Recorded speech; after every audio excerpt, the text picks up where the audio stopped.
Halo Malaysia, terima kasih kerana sudah menonton video ini.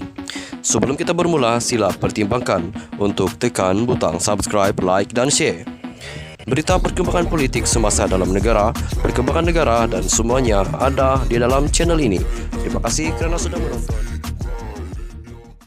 Halo Malaysia, selamat petang tuan-tuan dan puan-puan. Perkongsian berita hari ini dipetik daripada Malaysia Kini.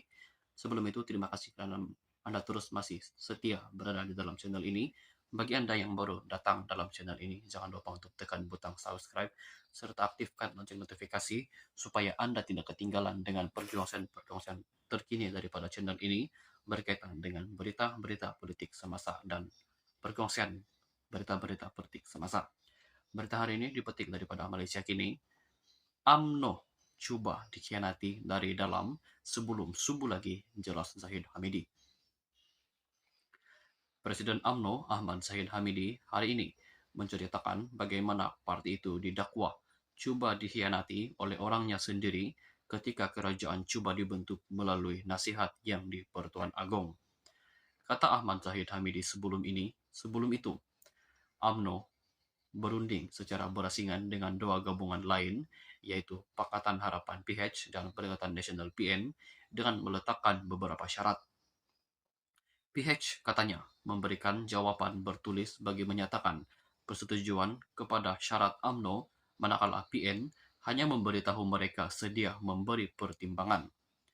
Pada masa sama, kata ahli Parlimen Bagan Datuk tersebut, PN membuat ketetapan menolak cadangan agung agar kerajaan perpaduan ditubuhkan selepas mereka mendakwa memiliki sokongan majoriti daripada ahli parlimen. 10 daripada akuan berkanun SD tersebut, menurut Ahmad Zahid, datangnya daripada ahli parlimen UMNO sendiri dan ia diberikan tanpa merujuk kepada parti. Belum pun subuh, pengkhianatan sudah dibuat terhadap parti UMNO. Lebih menyedihkan, ia diatur oleh orang kita sendiri, katanya semasa menyampaikan ucapan dasar Presiden di Kuala Lumpur hari ini. Bagaimanapun, dia tidak menyatakan secara jelas siapakah pihak yang dimaksudkannya menjadi dalang kepada gerakan memberi sokongan kepada Perikatan Nasional berkenaan. Dalam ucapan sama, Ahmad Zahid Hamidi turut memberi bayangan bahawa UMNO akan mengambil tindakan ke atas pihak yang terbabit.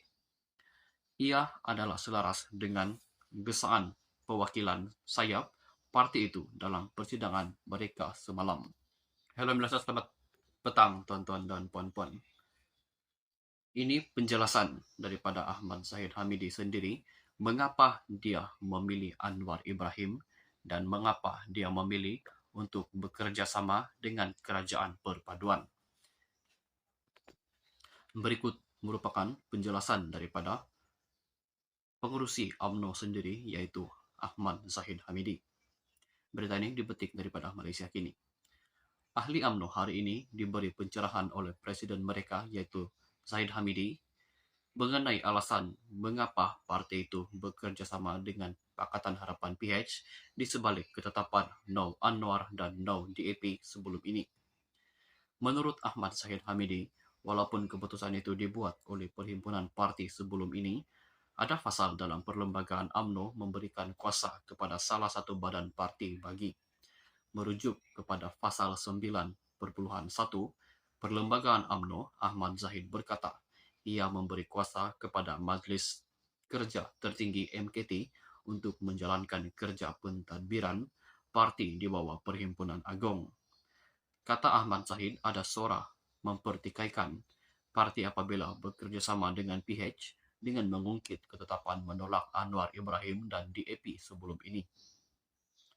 Mereka itu, katanya, cenderung untuk melihat UMNO bekerjasama dengan Perikatan Nasional PN yang disertai antaranya Bersatu, PAS dan Gerakan. Kelompok yang bersuara ini tidak pula menyebut PAU juga membuat keputusan dan ketetapan No Bersatu, katanya dalam ucapan dasar Presiden di Kuala Lumpur hari ini.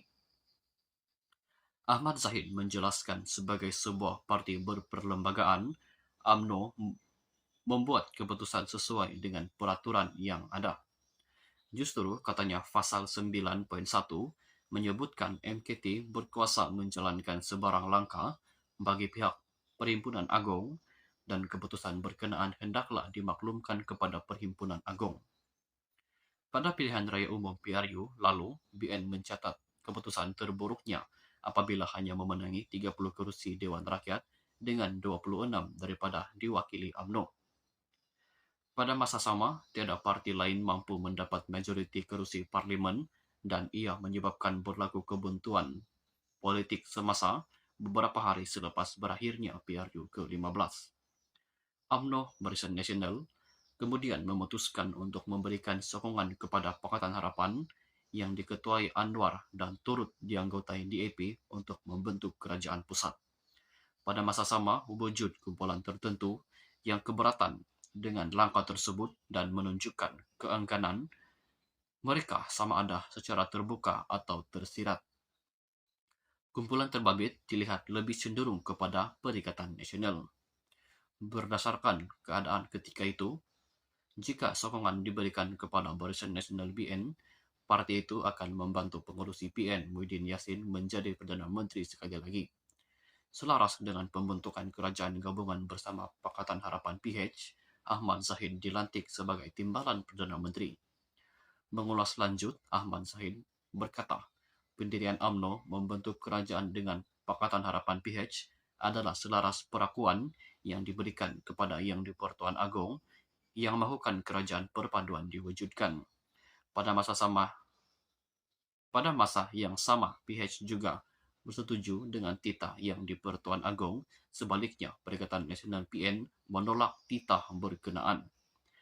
Makanya, sesuai dengan perlembagaan parti dan menjunjung titah Yang di-Pertuan Agong, mesyuarat MKT telah membuat keputusan berdasarkan kaedah mempertimbangkan mudarat kecil dan mudarat besar kepada parti. Malah kita juga turut membuat pertimbangan berasaskan prinsip demokrasi, katanya lagi. Tambah ahli parlemen Bagan Datuk itu, yaitu Ahmad Zahid Hamidi, pemilihan PH juga adalah berdasarkan jumlah kerusi yang diberikan rakyat kepada parti itu dan mandat lebih besar rakyat beri kepada mereka. Setelah dibahaskan, MKT membuat ketetapan untuk memilih bersama Pakatan Harapan BH bagi menubuhkan Kerajaan Perpaduan Malaysia. Seperti kita tahu, Kerajaan Perpaduan pada hari ini adalah gabungan daripada Pakatan Harapan, Barisan Nasional ataupun UMNO dan beberapa parti lagi yang lain. Sekian saja berita untuk hari ini. Kita jumpa lagi di video yang seterusnya. Jangan lupa untuk tekan butang subscribe serta aktifkan lonceng notifikasi supaya Anda tidak ketinggalan dengan perkongsian terkini daripada channel ini berkaitan dengan berita-berita politik semasa dan juga perkongsian terkini ataupun isu-isu terkini yang ada di dalam negara ini. Kita jumpa lagi di video yang seterusnya. Bye-bye.